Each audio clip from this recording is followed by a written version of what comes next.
Turn with me to our Lord's Gospel as recorded in Acts chapter 2.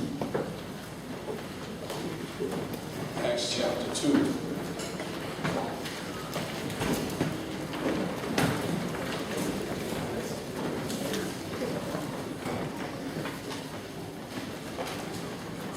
We're reading in that 46th verse.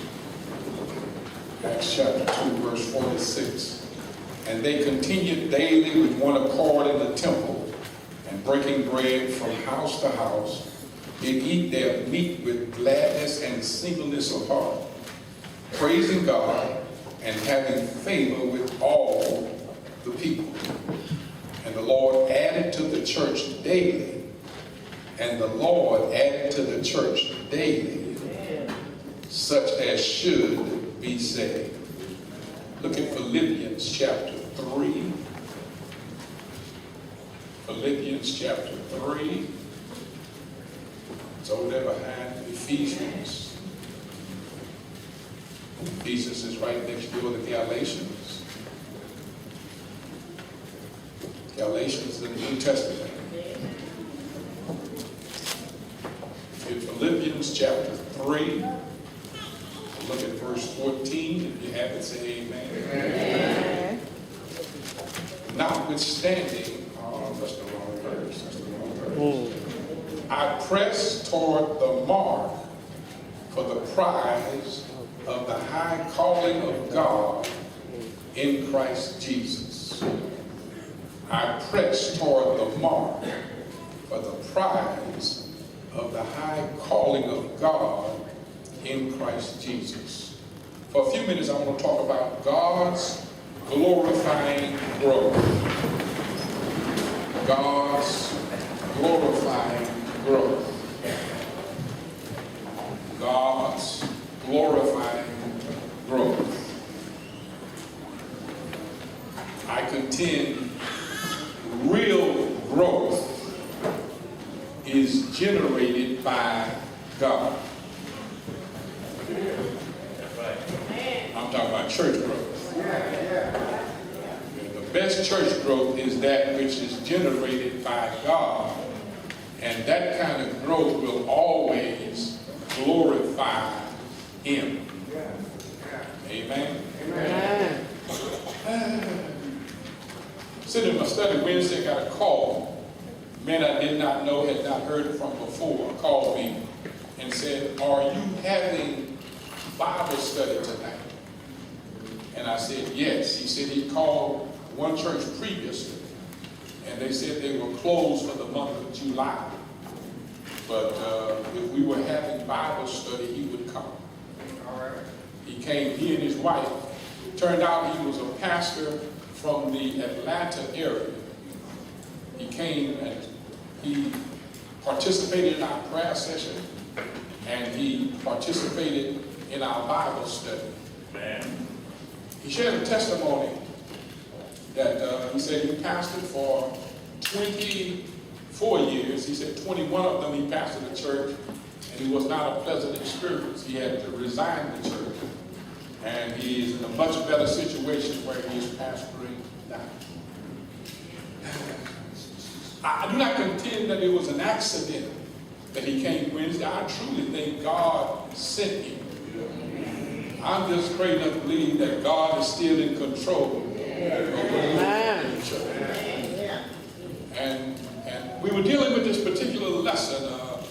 John Adolph has this book, and we were talking about this verse 14. I press toward the mark, prize of a high calling in Christ Jesus. And I started off the session asking the question, have you ever got to a point in your spiritual life where you burn out? All right. Have you ever got to a point in your spiritual life where you just got totally frustrated with the church, with God, and some of God's people? You just wanted to quit. Yeah, I know it get quiet right around here.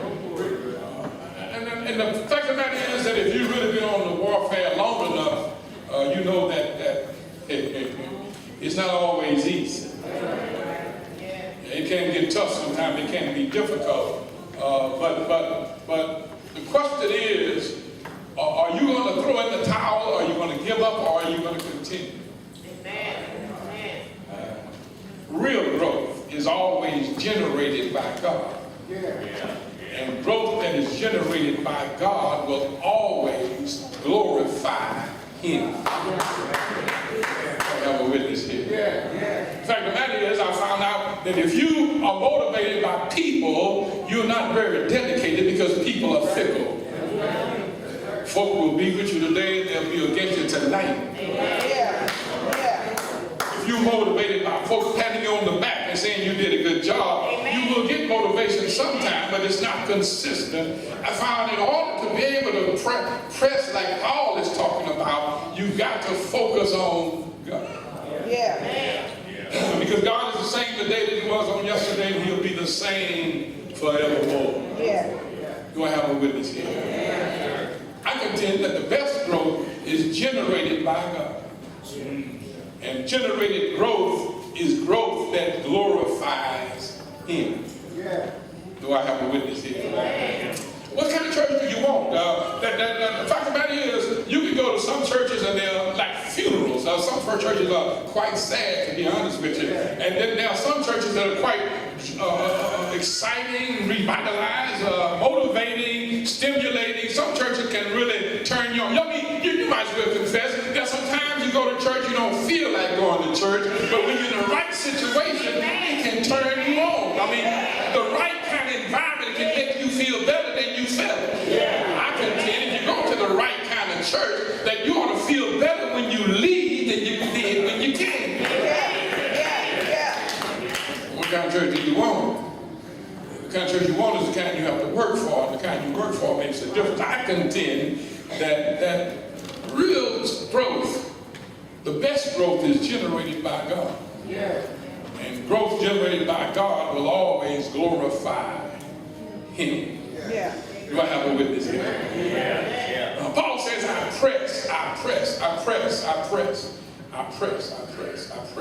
That word press comes from the Greek word dioko. Dioko, that's D-E-O-K-O. It's a word that talks about your ability to picture one who is running and not sparing anything. He's not trying to save himself. He's not trying to hold back. He's running and he's holding nothing back. He's giving it all. Paul, when he visualized it, he used the language of a marathon runner. A runner, because see, you got a runner who can run the 100-yard dash, and you got a runner who can run the 100-meter dash. But when you're running a marathon, it's a whole lot different. When I was young, I used to work out, running 5 miles a day. But when you're running 5 miles a day, that's a whole lot different from running 26 miles. I wish I had a witness here. That you might be strong, you might be able to do a lot of things, but in order to run and continue, you got to have something more inside you. You got to have a stimulus that enables you to keep on going. You can't just stop. Oh, there are a lot of quitters. But Paul says, in order to be who God wants you to be, you've got to focus on finishing. I press. Here's this Greek word talking about running without holding back. And my question is not whether you're pressing. I contend every person in church presses. My question is, what are you pressing for? You pressing, but who are you pressing for? You pressing, but what race are you running? What are you really pressing? He says, I'm pressing toward the mark. I'm pressing toward the mark. I'm pressing toward a prize. I'm pressing toward a crown. I'm pressing toward reaching the finish line. Well, now that term pressing means that you're going to put forth some effort. That means that you're not going to just try to go through the motion. That means you got to get what they talk about, your second wind. The second wind, it's not, to me, it's not that enable you to persevere. Your second wind is that those who run know that, when you start running, there's a tendency to kind of get winded or tired, but after you kick into a certain gear, what they call your second wind. You're at that level where you can run and you don't feel the pain as much as you did before. You can run and it's like at a constant. You're not comfortable, but you're not hurting. I mean, you're not in your easy chair, but at the same time, you're comfortable enough to keep on running as long as you have to run. Your body can take it. I found out the first time I ran a mile was one thing, but you know, Brother Jackson, when I decided I was going to run 2 miles instead of 1 mile, the shock that came over me was that when I ran lap number 5, it really wasn't that much different from lap number 4. The biggest part was just mentally accepting the fact that I'm going to run. Of course, I always try to kick it off on the end, so you hold off on that kick. You don't be trying to kick too early before you get to the end. You keep on running your race until you get to that final part. And Paul says, I press, I'm working, I'm striving, I'm doing what I can. And the problem is we got too many folk in church who want to work for God, but they don't want to press for God. They want to participate as long as it doesn't cost anything. You don't mind working for God as long as you don't have to sweat. You want to be able to comfortably support the master, but Paul says, no, I got to press. I got to press. Y'all look at me like I'm making this stuff. Look at verse 46. They continued daily. They continued daily in one accord. Yeah, they continued daily in one accord. And in the temple, breaking bread from house to house, they ate with gladness, and they had singing this apart. They were praising God, and they had favor with the folk. And God added, what are you pressing? You know, we talk about the 5 purposes of church, or function of church. It says that, you know, church ought to be a worshiping church. Church ought to be a fellowshipping church. The church ought to be a church where there is ministry. The church ought to be a church that has discipleship. The church ought to be a church that is witnessing. Yeah, any church that's worth functioning, you ought to be functioning in those areas. And God grew the church. And God added to the church.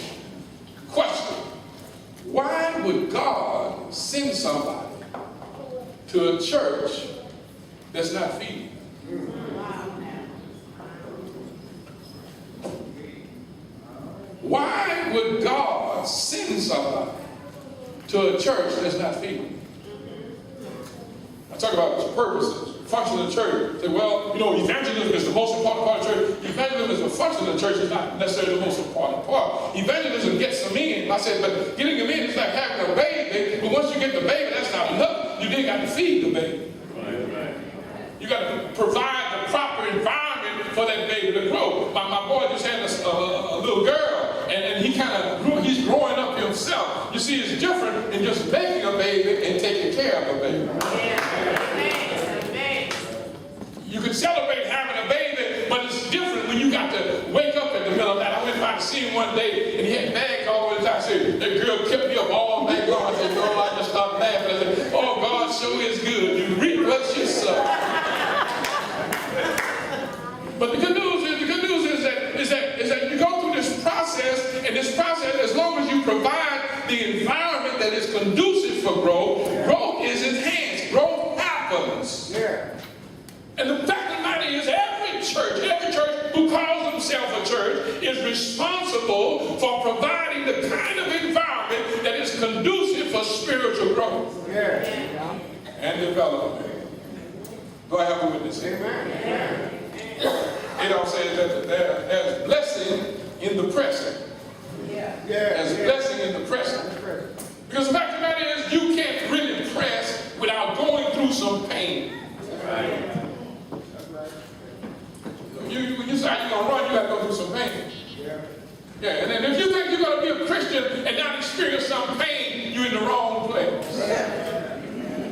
Being a child of God means you won't get your feelings hurt sometimes. Being a child of God means that you will be misunderstood. Being a child of God means that you will be falsely accused. There will be some pain.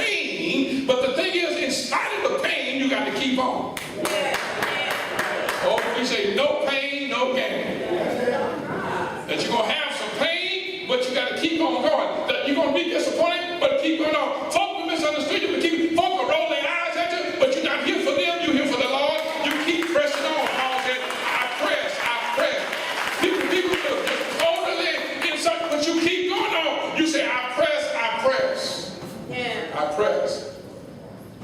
What kind of church you want? What kind of church you're pressing for? And before I move to my next point, I won't take it long, the last two, is that if you're pressing for the right kind of environment, it has to happen. Yeah. If you want an exciting church, you'll have an exciting church. Yeah. But now you can't come to church and go to sleep and expect church to be exciting. Some of y'all got to, y'all take care of that part. You know, y'all got to do that part. That ain't part of my personality. I was talking to one of my good friends, and she had gone to a funeral, and she said that he got to hooping and hollering like you do. And you know, I can't stand all that hooping and hollering. And I said, well now, I don't really hoop and holler most of the time at a funeral. Now I will holler, I don't hoop. But let me just say quite quickly, I don't apologize for hooping and hollering at church.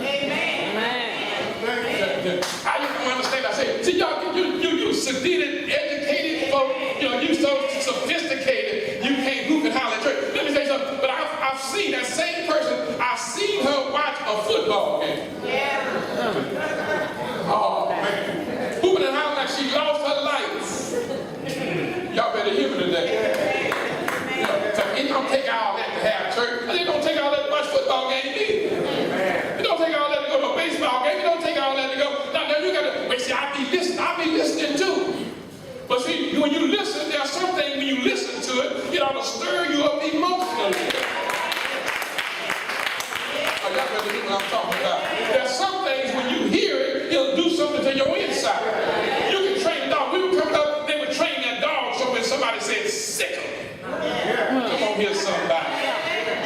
And you see, when the Holy Ghost is really a part of you, there are certain things just say sick 'em. Every time I hear somebody say amazing grace, that's like saying sick 'em to me. Every time I say God is good, it's like saying sick 'em to me. When somebody says I thank him for the mountains, I thank him for the valleys, that's like saying sick 'em to me. When I think about what God has done for me, that's like saying sick 'em. And you can sit there like a local along if you want to, but when I think about what God has done for me, I got to move, I got to shout, I got to let somebody know he's worthy.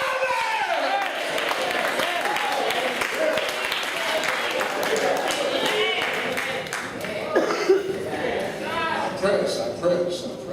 But I see the pressing, I also see the preaching. Yeah. The preaching. The kind of church you grow is strongly dependent upon the kind of preaching that happens at the church. Yeah, see, I just kind of pause right there. Because as soon as I say, oh, now you don't talk about this preaching. No, that's the problem. See, preaching is not just for clergymen. Amen. Preaching, the Greek deals with this word proclamation. Yeah. It's proclaiming the good news. Proclaiming the gospel. I wish I had a witness here. The preaching of the gospel is not just for these fellas up here. The proclaiming of the gospel is for every person who calls themselves a child of God. When Jesus gave the Great Commission and said, go ye into all the world and preach the gospel, he was not just talking to the apostles. In fact, Paul said there were over 500 folk listening. And you make a big mistake when you think the preacher is the only one that should preach. Every last one of you should be preaching. You should be preaching the gospel. What is the gospel? That's complicated. No, it's not that complicated. The gospel, you're a sinner. The gospel, God loves sinners. The gospel, Jesus died for sinners. The gospel, if you accept Christ in the pardon of your sin, you can be saved. That's some good news to me. I wish I had a witness here. That's the gospel. Every saint ought to be spreading that gospel. He did not say spread your dress is too tight. The gospel is not that you're supposed to have on a black suit on first Sunday. The gospel is not that you can't sing if you don't have a robe on. Or you can't usher if you don't have a uniform. That's not gospel. That might be your rule. I ain't got no problem with that. But I'm just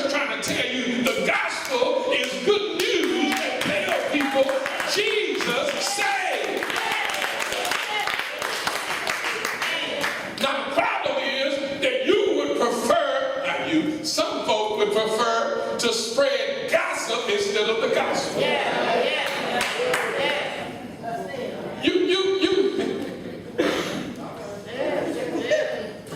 Why would I want to go to church and all they're going to talk about is mess? If I've been working all week, catching hell on my job, chaos in my house, why do I want to go to church and get some more head? I wish I had a witness here. I mean, you know who you are. Because see, I'm going to tell you what, this is really kind of simple. You can